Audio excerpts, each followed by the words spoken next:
This one's for the girls who make their own rules. Hello, cuties. Welcome to another episode of Brown Girl Unscripted. It's your girl Rucha. I'm the host of the show, and today we have on two very special guests. If you are someone living in a big city, living in the suburbs, wherever you are, and you're confused on how the hell to manage your finances, you don't know where to start, there's so much finance for content out there, and you're like, how am I supposed to get my life together, get my finances together, and get in my rich girl bag? Then this is the perfect episode for you. We're going to keep it personal, unscripted, and let's get right into it. Today's guests, we have Aleksandra, Medina, and Katrin, Kaurov, the founders of FRICH. Welcome to Brown Girl Unscripted, girls. Thank you for having us. What is FRICH? Let you guys take the show. Do you want to do it? Do your regular pitch. So at FRICH, we're building the biggest Gen Z money community in the US. And FRICH started off as a budgeting tool, but we quickly realized that that's kind of the most annoying part about money. And we realized that pretty much no one knows anything about money, whether it's paying taxes, investing, getting a job that pays you more, all the way into how much you do spend on bars or therapy or on shopping. So we kind of realized that no one knows anything about money, and there's just so much that we gotta teach to Gen Z. Yeah. Was there something specific in there that really stood out to you, like a specific topic that you feel like has been resonating the most since you started to now?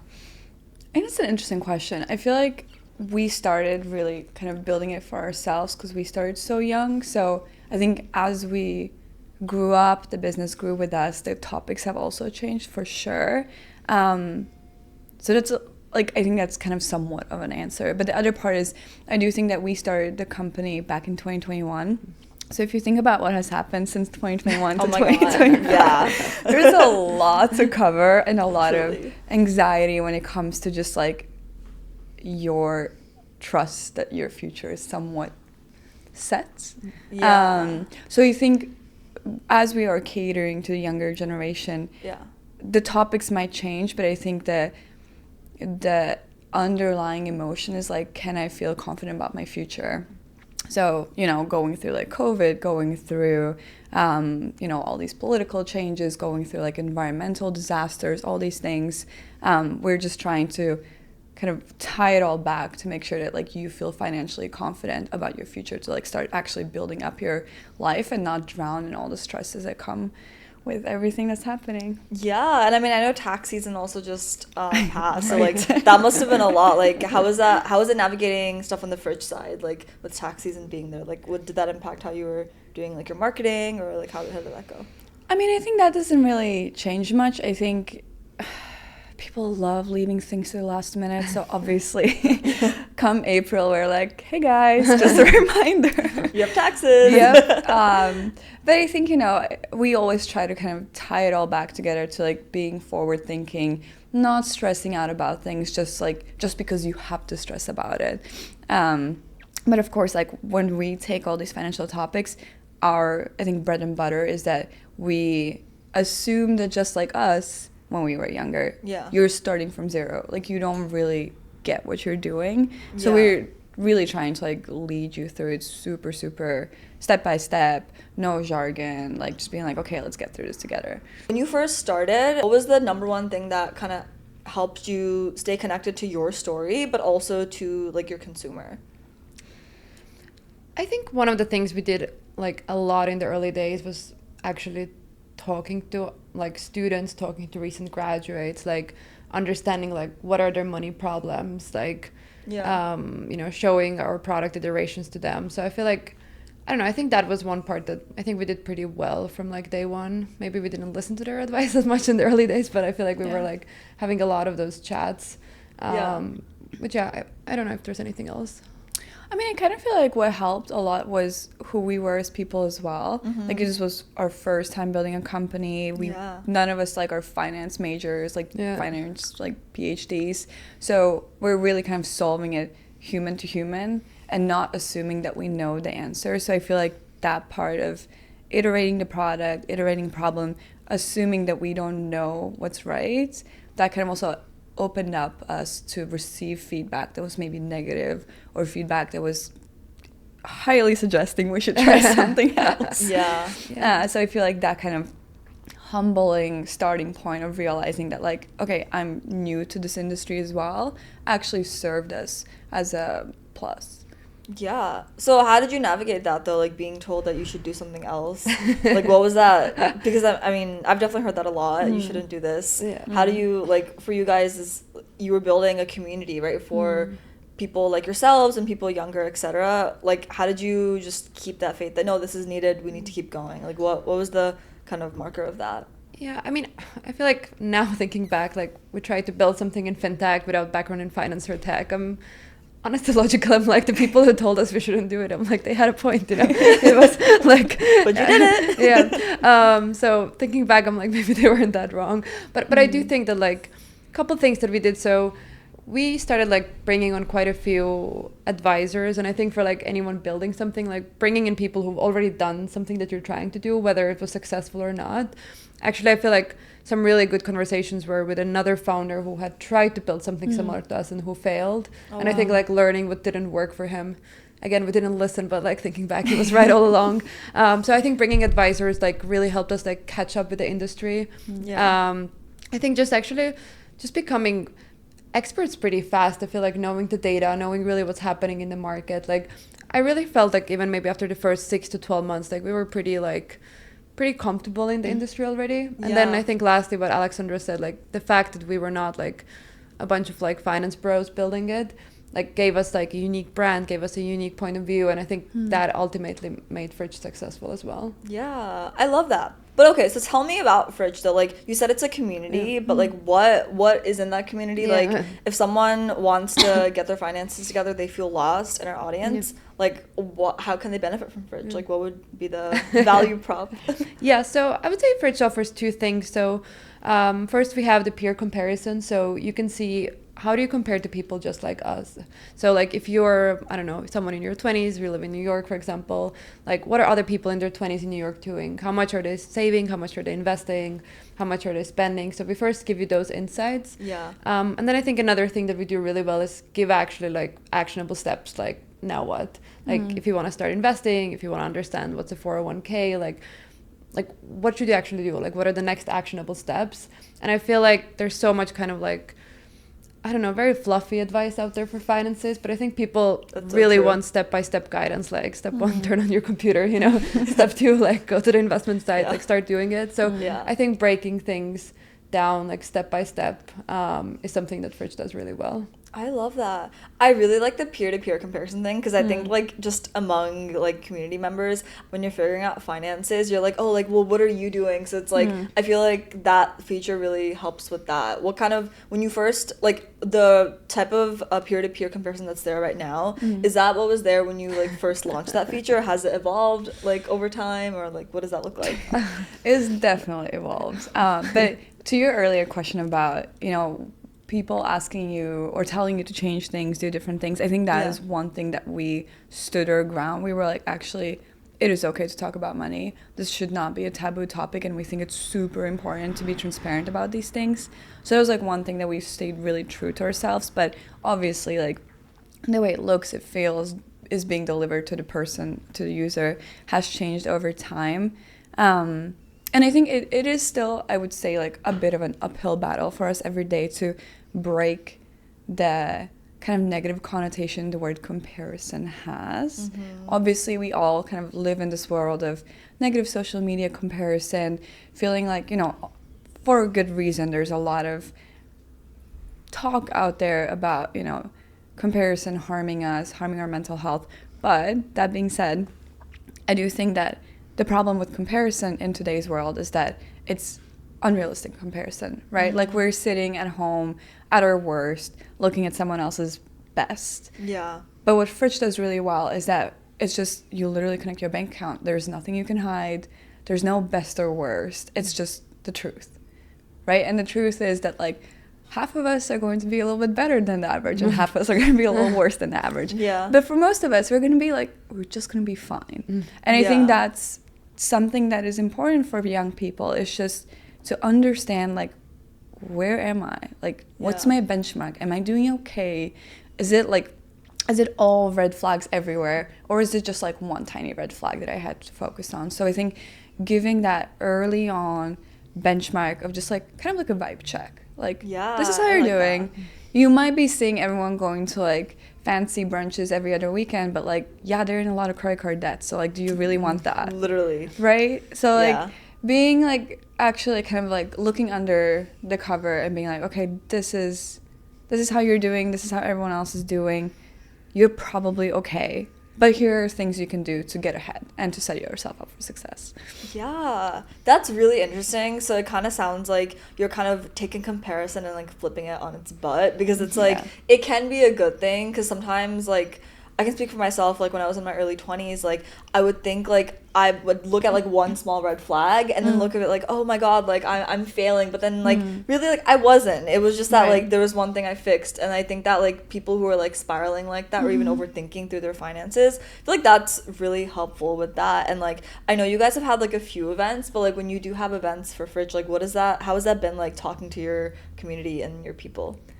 For me, one event that I remember so well, we did an event at Google for like their female employees. Lovely. And I remember that, and I think that's where like benchmarking really comes to play. There was a woman who came to me and she's like, I'm so afraid if I'm behind, like, I don't know if I'm going to have $1 million saved by 30. Oh my God. And I remember at that point, I was like, I don't even know why I'm the one talking here. I was like, oh my God. But like, just like hearing that she was so anxious about it. And like, she thought that, I don't know, I think she was like 27 at that point or something. And she was so worried that she's behind because she has a little less than $1 million saved. I think just shows that like, I feel like there's so much pressure just because you don't know how well you're doing, you know. And I feel like she's someone who would definitely benefit from benchmarking and know that she's probably like way ahead of most people her age. No, that's so true. There's people at 27 who are just starting out and have nothing close to $1 million. So no, I sitting love right here. As you guys have been through the journey of building FRICH, like how has that impacted you looking at your own finances and managing that as you're kind of helping build community around this? I think, well, you want the truth? Let's get unscripted, guys. Also, usually I'm the one that's like creating the content, planning the content. Yeah. So I feel like I've become a little bit of like a spy in my friend group. I'm like, what's new with you guys? What are you worried about? So I'm like, it's funny. I'm definitely like become even more open talking about money. I don't really have a filter. If someone asks me about where I'm standing financially, how much I make, how much I'm spending, how much is my rent, like all these things, I'm super open, because if I wasn't, like, that would be a little bit hypocritical. But I think over time people also are becoming more comfortable talking about money with me. I never give people advice. Like, that is just, we have experts come on and like actually with PhDs give people advice. But just like facilitating that feeling that even if you don't know, it's okay to talk about it. Just like it's okay to talk about your health or your friendships or your work or whatever. Like, it's just another topic, and it's such an important topic. So I think that maybe has changed. I think another thing is I have now a more realistic benchmark of, you know, what do other 27-year-olds do in New York City. Now you know my age. But, you know, being able, like, I'm in the weeds, right? So, like, the people coming in, asking questions, like, actively searching out solutions, I'm like, whoa, that's rough. And I look at myself and I'm like, oh, wow, like, that time when I was, like, beating myself up because I didn't do XYZ, I'm okay. Like, I'm fine. I think I'm becoming a lot more kind to myself, or like just like financial slip-ups. Yeah. If that makes sense. No, that does make sense. I get that. Yeah, I think, and then, you know, third, like, I get to like speak to so many smart people, so like every time I go home I'm like, oh shit, like, let me rethink everything. Let me just like remove everything. Yeah, reboot your entire finances. Just delete everything and start fresh. But yeah, I think it's just a little bit more of like even more so than before, I think of money as more human. It's just like another, almost like tool. It's a tool, but it's also like, it's so emotional. It is, yeah. So, yeah, maybe just like a little bit more compassionate as well. What has been like the number one used feature that they really like? I would say for sure, like, the actual, like, transaction comparison, because that, like, you can't really get that anywhere else. That's so true. That's very unique. Yeah, that's I would say, like, even though, like, for example, what we mentioned in the beginning, there is a lot of financial advice out there, but there's usually, like, two issues with it. One, it's not specific enough and it's kind of vague. Yeah. Or other, it's, like, incredibly specific and it's, like, filled with jargon. And if you're not, like, you know, trying to optimize your crypto exchange rate or whatever you're looking to do. Decentralize it. Right? You're like, what am I even watching? Like, I just have, like, an extra $100. Like, what is happening? Yeah. So, like, I think that part where we combine the, like, humanness with the community, with, like, bringing in experts and everything, but it's all based on, like, numbers, and it's based on facts, and it's based on how your bank account compares to other people in your area, in your age group, so you have, like, a starting point. So I think that's just, like, a really, really good starting point for someone entering the FRICH ecosystem. And then I would say the other thing that people love engaging with, which I think is, like, something that people also kind of wanted us to avoid, but it's actually long form content. A lot of people say, like, oh, Gen Z has no attention span and no focus, but, like, you can't learn and talk deeply about a topic over, like, 15 seconds. That's so true. Right? So we kind of pushed really hard and we committed to, like, we're gonna do long deep dives, and we're going to talk, like, we're going to take real problems that people send in to us, and we're going to bring in an expert, and they're going to, like, spend, like, a whole week putting together resources and tips and tools and step by step walk someone through this problem, because, like, spoiler alert, like, we get the same 10 questions over and over and over again. Everyone has the same problems, right? Yeah. So, like, they're not so unique. No one's problems are unique. Like, you're not the only one falling behind. You're not the only one struggling with these things. So having someone sending the question saying, hey, like, for example, we get this question all the time. It's like, how do I get even started with investing? Like, I don't understand anything. That's like, a how big do I get question, started? yeah. Right? And, like, and then you, like, open up Instagram and it's like, this is how you make $1 million in 3 days. Yeah. And you're like, what do you mean? You like, I have $5. Like, I literally have $5. Like, what do you mean? Yeah. So, but then someone coming in and be like, okay, you're 25, you have $5. Yeah. Let's do it. And you actually have an expert come in and be like, all right, open up Acorns. All right, now put in your name. Okay, now do this. And it's going to apply to, like 1 out of 10 questions. So I think that, like, really, really resonates. And I feel like people seeing the, like, maybe not simplicity is maybe not the right word, but just, like, the regularity of their problems, it's just comforting a little bit, you know? Yeah. No, I think that makes a lot of sense. Have you ever heard, like, the quote that, like, your problems are not really, like, your own, because, like, humanity's been around for so long, so every single problem that we've all had, like, we're not the only ones, we're not in this, like, corner, but it can feel like that 100%. Oh, yeah, for sure, especially because it's not okay to talk about money. So that's kind of our uphill battle every day. It's, like, just talk about it. And if you're afraid to, like, talk with your friends, just, like, ask anonymously to us, like, We'll talk about it for you.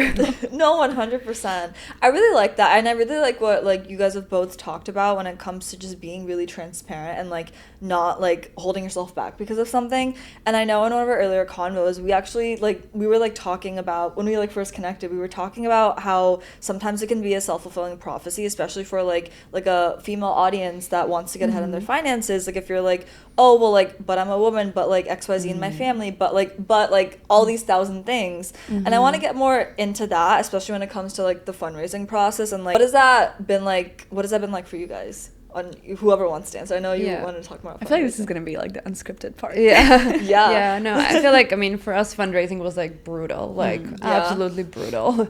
Like, we got, honestly, like, at least, like, 100 no's before we got our first yes, which means, like, you go to 100 investors that you gotta, like, set up the meetings, you pitch your company with your whole heart, and then you get, like, no after no after no, and, like, once you have had 70 no's, you have to be, like, delusional to be like, okay, we keep going, someone's gonna say yes.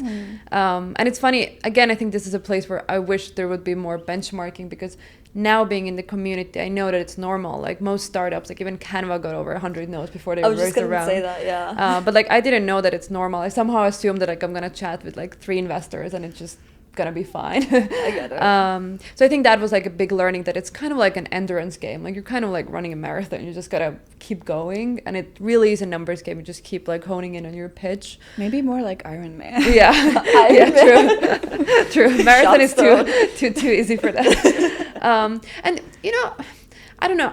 I've been going like I don't think the fact that like we were female founders had like a negative effect per se. Yeah. I think it was more the fact that like we built something in fintech with no experience in finance or tech. And I think like over time we learned to like pitch better, like how, you know, we have a unique point of view, but in the early days we didn't know how to do it. So I mean, if I'm today thinking back, if I'm in investor's shoes, like, you know, two like young women come to you without any former experience in the space, without like a product being built, being like pre-revenue, pre-product. Yeah. Like I kind of understand now why they said no. Like it really honestly makes sense. But yeah, I think fundraising is tough probably for honestly anyone, especially if you're like a first-time founder of fundraising. So I don't know, I always feel like I don't think the fact that we were female founders had an effect. I think it was more the inexperience in the space, also the fact that like we had like really no real network when we started. We didn't really know investors, so like building that from scratch, like I really feel like those were rather the challenges. Like, you know, we're both like immigrants, we didn't grow up here, so we didn't have the connections. Like I think like all of those things were what made fundraise just really, really hard. What helped you just keep going? Why not just stop? Me? A lot of people would, like, a lot of people be like, I no. You know, I honestly think is, if I'm really honest, I think it's the fact that at that point it felt like we had no plan B. And I don't know, somehow like getting just like a job was never an option. Like somehow we just were like, we just like looked at the options there, and like building a fintech company with no experience seemed like the easiest path. And I feel like once we were in it, like, you know, like Aleksandra then moved like full time to New York as well. Like we, you know, we had just raised like, I don't know, our first 50,000, and we went like all in on this. Like I think the fact that we had no plan B honestly was the thing that like made us keep going. Like I wish I would tell you like it was the vision or mission, but like in the early days, truly it was, I don't know, it was like our source of survival as well. And like somehow there was no plan B. Like the option that even after 100 no's, like we would do something else. Like I just feel like we never considered that option, which is kind of delusional. Stupid. Thinking back, I'm like, I was pretty stupid. I don't know, even thinking back that like, I don't know, when we got our first like $25,000 that we were like, yeah, we're gonna quit everything else and go all in. Like it's like objectively kind of insane. You know, I feel like you gotta be a little bit insane to build an empire though, right? Like and I feel like that's why in a way, and I think you can become a founder at any age, and at any age you have, you know, there are pros and cons, but I think the fact that we were so young and so inexperienced, like honestly played in our benefit, because I think at that age, like, you know, when you're in your early 20s, like, you don't really, like, what's the worst that's going to happen? You're going to try doing this for 2 years and you can always go and get your, like, 9 to 5, you know? And even, like, with money, like, you don't really care that much to, like, make that much money at that point. You just want to, like, do something that, like, actually care about. Of course. And I think, like, we had no other, like, responsibilities than, like, you know, making sure we can survive in New York. Like, pay rent and buy food. Literally. So I feel like I think it's kind of great when you're like, I think it's just like never too early to start a company, you know? I think it's actually nice when you start early, and then like worst case it fails, it was like an amazing experience. You probably learned way more in a year than you would at 5 years like a regular company. So that's so true. So I feel like there are really like no downsides like trying when you're super young. No, that's so real, the naivety of like being in your early 20s, I guess. What was the exact age you guys both started the company? I had just turned 25. Okay. Like 24, 25. Yeah, I was like 22. Yeah. And I feel like we thought we knew it all, but looking back, I'm like, I mean, the things we Googled were literally like how to build an app with no money and no skills. Then like when we started fundraising, I literally Googled, I'm like, where do you meet an investor? It's literally me like every other day. And like, I don't know, Google history has seen a lot of things were like how to incorporate a company. Like you just kind of really learn step by step. And I just feel like the only way to learn is by doing, you know? Even I feel like if we had worked for like 10 years at a big bank, still if you start a startup, there are just all those things you cannot learn elsewhere than just by simply doing it. Yeah, I can imagine. And I can also imagine if you were to work at a bank, like the rules around that, like they're probably the rules that you would get told, and then like that might like maybe like stop you from making like a jump, like a calculated risk in your business. Right. So Yeah, so I'm like, if you don't know anything, it's a good time to start a business. No, I also love the part with like having no plan B. Like in those moments when you look back, yeah, like you had no plan B, but like how did you keep going on like a day-to-day basis, like every day, like making sure you got your stuff done, and like also working with each other, like how did you guys split those sort of things up, like when it came to like working and like even keeping a good work ethic, because like if there is no plan B, then it's like it's scary, right? Like so how did you guys navigate that? I mean, maybe I want to start by saying that like it was very, very, very stressful, you know? And I don't think even scary is the right word. I feel like we were like too busy to feel scared. But like, you know, as a founder, whenever, I don't know, like you're about to run out of money, or like you can't fundraise, or like, I don't know, like, I mean, there's always something with a startup. Of course. And I think it was just a lot of stress, and I feel like over time I think your stress tolerance becomes so high. I feel like now we're both so like unbothered by everything, but in the early days, like everything seems like so personal. Like every little win, every like high feels so high, and every low feels so low. Like over time I think you just become a little like desensitized. But I think the one thing we did really well from the early days on is like we have like totally different responsibilities at FRICH. Like I don't know, for example, like I took care of fundraising and Aleksandra took care of product, and when I was fundraising she took care of everything else in the business. And I think like having those two roles divided is honestly like key, because I think that's when you are going to avoid like conflict, and you're going to make sure that like everyone knows what they're responsible for. And I feel like the biggest mistake that I see is like when there are two co-founders and they try to do everything together, and like they try to take decisions together, and like I think it's just too much. Like I think someone needs to be in charge of like a specific domain, you know? Yeah, so your skills are kind of complementing one another. Yeah. Or like just like personality wise, like you do end up like spending every single day together, and it's not like you spend together like 9 to 5, like you spend like like 6:30 a.m. to like 9 a.m. you're like chatting, and then you're like 9 to 5 you're like sitting next to each other, and 5 to like 11 you're like chatting again. So we're basically like married. So. It's like you basically are married, right? So it's also like I do think it is really important, if you choose to find like a co-founder or like a founding team or whatever, like you have those ground values that those are non-negotiables, like those you agree on. But I don't know if it's like obvious from the camera, but we are very different people. Like our personalities are like absolute opposites, but it works. It works because one of us can step up where the other one is just like doesn't have the ability to do it, and vice versa. Right, so I feel like, and if we were too similar, I feel like we would be more prone to conflict, like clashing. Yeah. So I do think that like there is like some sort of like personality match, and also just like a comment for like fundraising in early days. Obviously, like, you know, the fundraising environment's a little different today than it was in 2021, but at the very, very beginning, they're not really like the VCs are not really testing the product, right? Like, sure, like they might be like interested in the specific industry and the, you know, the promise of what the outcome could be, but they're testing you, and they're testing your co-founder, and they're testing your relationship. If you're going right, like if you're going to be able to push through together, because the number one thing that fails companies is conflict between the founders, right? So like if the founders can't figure it out and they break up, like there's nothing else left. There's no one else who's going to pick up the pieces and like keep pushing. So I feel like that is just like, it can be the worst thing and the best thing, like your relationship with your co-founder.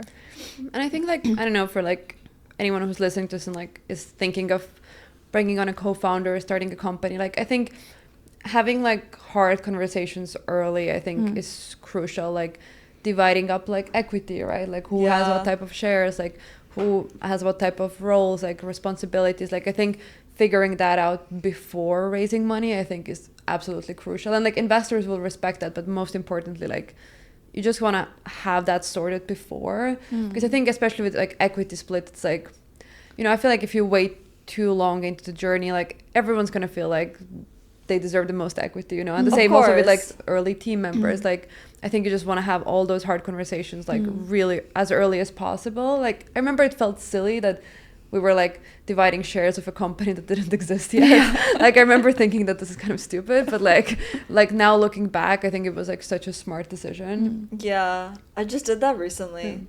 Nice, congratulations. Thanks. Yeah, it's definitely a process. I feel like it's really stressful in the moment, and then once you do it, it's like, oh, okay, it's done. It's done. It's just a prenup. Like that's what it is. Yeah, right? Like it's just like it's rules of really what's married, right? Like we are literally married. You just like outline rules of what's gonna happen if worst case scenario we break up, and like hopefully you never use it. The best case scenario, you're like, that's mine, that's yours, that's it. Yeah, I love that. Going back to what you said about VCs testing the co-founder relationship, like what do you mean by that? I mean, it's like you get a gut feeling when you meet a person, right? Like we all get a gut feeling. Yeah. So they're testing like two things, right? They're testing for endurance, like Katrin mentioned, right? Like no one Marathon. Right? Like, can you run a marathon? Are you fit? But I mean, like there is no such thing as an overnight success. No such thing. Yeah. Like absolutely no such thing. So what VCs are looking for is if you're going to fail 1,000 times, are you going to pick yourself up for the 1,001 time, first time, and then push through to finally somewhat succeed, right? Like they're making that bet because for most VCs, let's say they invest in 10 companies, their bet is, or their assumption is 9 will fail and 1 is going to go to the moon, right? And they're checking if 99% of the time you're gonna look like you're about to fail, like are you gonna still push through to be the one that goes to the moon? So for that, there's like a couple of things. There's endurance, there's just like resourcefulness, right? Like if you are really like left there with $100 in your company's bank account, can you still scramble and like make it look like something's happening, like you're pushing forward, like you're still doing, like you're still iterating? Like I think resourcefulness is super underrated, especially with people that only focus on how much someone raises. Like I feel like the more you raise, the less resourceful you become. And the third is just, it's still a human relationship, right? Like you need to be able, you as a founder, you need to be able to be delusional, but like also inspire people. Like you need to be able to convince someone to leave Google and like a 500K paycheck and be like, hey, this might not work. Like, do you want to do this for 50K a year? Right? Like, I know you have 5 kids at home, but like, do you want to come do this? Like, you have to have that like sense. For like hiring, you mean? Right, like hiring. Like you just, like, no matter how hard you're being pushed down, like, you, at the end of the day, like, you are the only one that knows what actually happens in a company, but you have to show up to work every day and be like, best day ever, let's go get it. Yeah, basically, like, having the skill set to be able to show up, like, your company is, like, thriving and doing amazing, even when it's, like, fuck. Yeah, and also, like, in the early days, like, you're kind of, like, you're literally selling, like, you're, like, selling an idea or, like, an illusion, right? Because if you're, like, fundraising in the very early days of, like, pre-product, pre-revenue, like, essentially have an idea on the deck. And I feel like that's why, like, I feel I have a lot of respect for very early stage investors, because they really need to just invest based on a gut feeling on the founders. Because there is nothing else yet, right? There literally is just like a deck and an idea and like a 30-minute pitch. And I feel like there's kind of what Aleksandra mentioned, kind of see if you're gonna be willing to like run through like walls if you have to, which I feel like is the most important thing as a founder. Like, I feel like grit. I don't even feel it's about even being super smart or anything. I really think it's about like not giving up and like being like fine to fail over and over again and then try again and like iterate until something works. I feel like you just get, as a founder, very comfortable with that over time, and I think like that's such an important skill. Yeah. How have you guys balanced keeping your finances in check while also being in like building the company, right? Because it's like there's a lot of risks you have to take, and so when it comes to personal finances, as you are building this community, like, how do you manage that, and like what does that look like? Because like, I mean, I feel like it's chaotic for me, right? You know, I mean, there's like what you should do and then what the reality is, right? I mean, There's like, I can't answer that. Like, there's like, I can't tell people. I mean, I think like, okay, that's so fair. You don't have to if you don't want to. No, I mean, I think like back to the point like that Katrin made earlier is like, if you start early on, okay, cool, like you're gonna fail, like it's going to be a little bit embarrassing, but you can move in back with your parents. Like that's your worst case scenario. So that one's fine. Like if you're like 23, 24, 25, that's fine. You maybe don't need to have like that like much of a safety net or whatever, but like ideally you can put aside money and have an emergency fund, right? Like you do, like ideally recognize that your job is incredibly unstable and you as a founder are always the one getting paid last, right? So if you're going through like tough times, you're going to make sure that no one else notices by like always making sure their payroll gets through and like everyone gets their bonuses, everyone gets their raises, and then Katrin and I are like $100 in her bank account. like great. Aww. What now? Yeah. But you know, so like ideally you have an emergency fund, but that's not always the reality. No, of course. Yeah.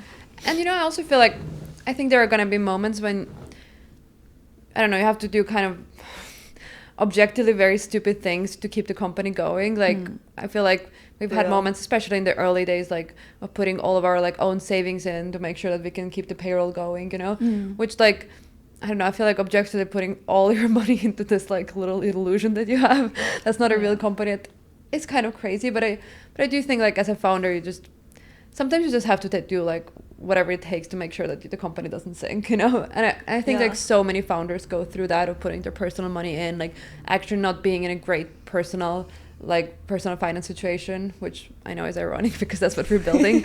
But I just feel like as a founder, sometimes you just gotta go all in as well. Like I'm not saying it's right, but I just feel like I know so many founders who've done the same and they've just like kind of gone all in. Yeah. And I don't think you can do it forever. Like I think now we're in a really different spot where like I think it's important to pay ourselves well because we've been working on this for a while. Yeah. But I feel like in the early days, like you just gotta prioritize the startup not failing and somehow floating above water. Whether it means putting in your own savings, not paying yourself very little. Like I think you just have to be willing to take the sacrifice in the early days. Yeah, that makes a lot of sense. Do you have anything to add? I mean, I think like one thing people kind of forget is that we're also humans, right? Like at the end of the day, like of course we're founders, we're doing all these things, but we're also people, right? Like we're daughters, we're sisters, we're partners, we're friends. Like I think it's unfair to forget that you do actually have a support group outside of the company. So whether you can like lean on your family if you're able to, of course, I'm not saying everyone can, but you might be able to lean on your partner, or there are ways that like you're not, and this is again back to like the benchmarking thing, is like you need to pop out of your little bubble sometimes and just be like, okay, like what is like actually happening here, and can I be able to like lean on someone for, again, like not for like a decade. If it's been 10 years and you still can't make payroll, maybe this company's failing. No, of course. But you know, if it's just like a rough period of a couple of months, like maybe you are able to lean on someone. And it is so important to make sure that you feel, maybe you're not feeling super safe financially because you don't have an emergency fund, because you can't, but maybe you feel safe in like just like the sense of being a human. Like, you know, you have friends supporting you, you know, you have like emotional support. Like you need to have something outside that just keeps your sanity running, so you have that inner energy to come back in and like keep doing this for years and years and years. I really appreciate that. If you guys could go back and like talk to someone maybe who was just starting in our audience, or like someone managing the finances, what would be the thing that you would say when it comes to developing those support systems outside of like their financial situation? I would probably say that, like, you know, I'm personally very against this, like, you know, all-nighter, like worked until 4 a.m, slept 1 hour, woke up, worked the whole weekend. Like, I think it's really important that, like, when you're building a business, that you still keep your life outside of the business, and you like turn off over the weekends, like that you have friends outside of the startup community, to do other things outside of your startup, especially because in the early days it can be so all consuming. And I feel both of us went through like major burnouts in the early days because we were just like nonstop going at it all the time. Yeah. And just like looking back, I think even just for the benefit of the company, like it's good to get rest. Like it's good if on the weekends you do other things. Like it's good if you have a life outside of your startup, you have friends outside of your like startup bubble. Yeah. Because otherwise I feel like you're building a company for maybe like a decade, you know, like you just can't be running at the speed forever. Like it's just not gonna work. Yeah. And I feel like if you go through a burnout, you're gonna be so slow for such a long time. So like I think prioritizing also like rest is actually, it's actually productive, you know, it's actually like a good thing. And I feel like I just hate that there's so much content and hype around like pulling all-nighters and not sleeping, which I just think is like stupid. Like hyper productivity. Yeah. No, that's so real. I feel like there's so much content out there about like oh, like push through, do this, and like you have like to cold be... plunge at 4 a.m. I don't know. I don't wake up at 4:30 or 5 every day at all. No, neither do I. But all that to say, so at the end of each episode, we are coming to the end. I love asking my guests, what is a one thing that you could tell a younger version of yourself? You guys can each both answer. Oh God, you want to go first? Well, so many things. So many warnings. Just one big warning label. Just Alert. I'll like do everything different. Every idea you have, do the opposite. I don't know. Honestly, I think I would probably just tell myself to like, it's gonna sound so corny, but probably just to like worry less. And this is not even related to startup, but I feel like when I was like 20, 21, 22, I just had this like, I don't know, like massive fear of like, what am I doing with my life and like, where's this going? And like, I think it's obviously important to work hard, but it just, I don't know, thinking back, I'm like, Jesus, like, why was I so worried about like what the future brings, you know? Like, I kind of wish that I just would have enjoyed, I don't know, the journey more, or like that I would just have like relaxed a little more. Like this pressure that you feel, which I feel like is so real when you have just like graduated even from like high school, that like you need to know exactly what the future will hold. Like you need to figure out your career. I don't know, I feel like as you get older you realize that no one has any idea what they're doing, and like you can just kind of relax and not take everything so seriously. So I think that's what I would tell my younger self. Wait, what is that quote? It's it's not about the destination, it's about the journey. oh my God, I heard that. Yeah. I'm not making my response that corny. What would I say to myself? So many things. But I think like one thing specifically in like maybe although it transcends also outside of work, but I feel like I've always had this like, I don't know, I'm like translating directly, I don't know if like in English it's a phrase, but it's this like good girl syndrome, right? Like you want to be like the good girl, you like figured it out yourself, you like took care of everything yourself, you didn't ask for help, you don't like need support. But I feel like it goes both ways. Like one, I think it's super important to ask for help, because it is impossible for you to know everything. But then like this kind of like good girl syndrome makes you afraid of failing. And I feel like the thing that has made me, if you want to call me a somewhat successful in my life, You guys are successful. is that like I'm just like not afraid of failing anymore. It's just not a big deal. And if I make a mistake, that's fine. Like probably no one noticed, no one cares, everyone's so in their heads, no one noticed that I like made a mistake here or there or whatever. And obviously there's different scales of mistakes. No, of course, yeah. But the general things, they're